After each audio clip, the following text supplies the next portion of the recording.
আমি এটা সাংঘাতিক লোৱাৰ মিডল ক্লাছ ফেমিলিৰ পৰা বিলং কৰা। আমি এটা সাংঘাতিক লোৱাৰ মিডল ক্লাছ ফেমিলিৰ পৰা বিলং কৰা। স্কুলৰ ফিজ আছিল 30 টকা। সেই 30 টকাটো খুজিবলৈ পিতাইৰ ওচৰলৈ 10-15 বাৰ যাওঁ।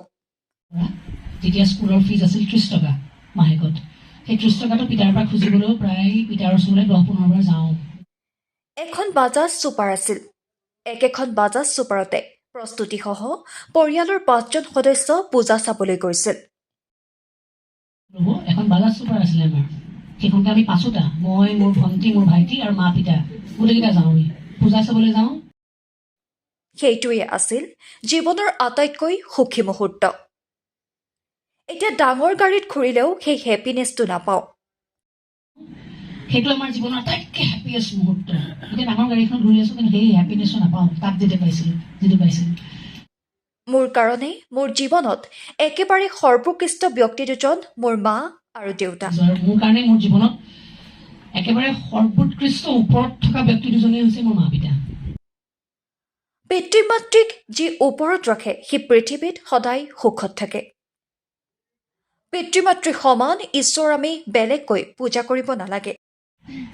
পিতৃ মাতৃক যি একেবাৰে ওপৰত ৰাখে সি পৃথিৱীত কিন্তু সদায় সুখত থাকে, সদায় সুখত থাকিব।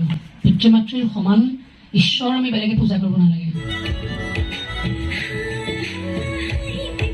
মঞ্চত সদায় দৰ্শকক সুখ দুখ মনোৰঞ্জনেৰে আৱেগিক কৰি তোলা প্ৰস্তুতি আজি মঞ্চৰ বাহিৰত ছয়টোৱা মহাবিদ্যালয়ৰ এজাক ছাত্ৰ ছাত্ৰীৰ ওচৰত আৱেগিক হৈ পৰিল। প্ৰস্তুতিয়ে ছাত্ৰ ছাত্ৰীৰ সন্মুখত ক'লে নিজৰ জীৱনৰ আটাইতকৈ দুখৰ মুহূৰ্তৰ কথা।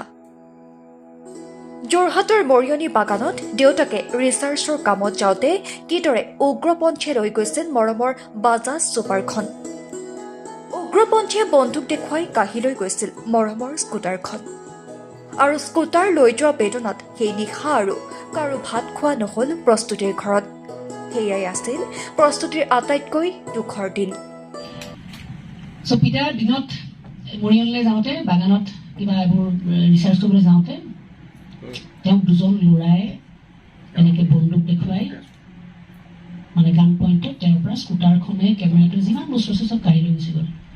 প্ৰায় 10-15 কিলোমিটাৰতে খোজকাঢ়ি আহি মৰিয়নিৰ মানে পুলিচ থানাত এজাহাৰ দি পেলাই কিবা কিবি এটা কৰি গৈ পেলাই তেওঁ সন্ধিয়া গৈ প্ৰায় 7মান বজাত যোৰহাট ডিষ্ট্ৰিক্ট লাইব্ৰেৰী পাইছেগৈ। তেতিয়ালৈকে নাটকখন আৰু খুব নাটকখন ৰিহাৰ্চেল মানে বিৰাট আৰু ভাল কৰিছে, প্ৰস্তুতিয়ে নতুন ছোৱালীজনী ওলাব দেই।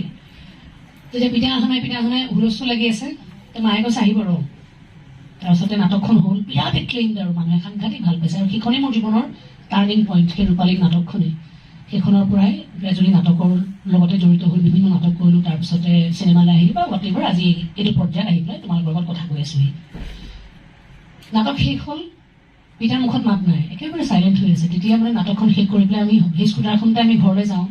মোটামুটি 2-3 কিলোমিটাৰমান আমাৰ ঘৰ ডিষ্ট্ৰিক্ট লাইব্ৰেৰীৰ পৰা। পিতাৰ হাতত স্কুটাৰখন নাই, আমি গোটেইকেইটাই খোজকাঢ়ি গৈ আছোঁ ঘৰলৈ। গৈ থাকোঁতে নাটকখন কেনেকুৱা হৈছে, নৰ্মেলি কথা বতৰা চলি থাকে নহয়, পিতা একদম মনে মনে আছে। মায়ে গম পাইছে কিবা এটা কি হৈছে, স্কুটাৰখন কি হ'ল আপোনাৰ? বেয়া হৈছে, ভাল কৰিব লৈছোঁ। আমিও সুধি আছোঁ, পিতা স্কুটাৰখন কি হ'ল তোমাৰ? নাই বেয়া হৈছে, ভাল কৰিব লৈছোঁ। ঘৰ গৈ পালোগৈ। ঘৰ গৈ পোৱাৰ পিছত উপায়ন্তৰ হৈ ইমান সুধিছোঁ আমি, পিতাই লাষ্টত আমাক ক'লে গোটেই ঘটনাটো কেনেকুৱা হ'ল। আমাৰ কাৰো মুখত মাত নাইকিয়া সেইখিনি সময়ত। সেই ৰাতি আমি কোনো ভাতো নাখালোঁ।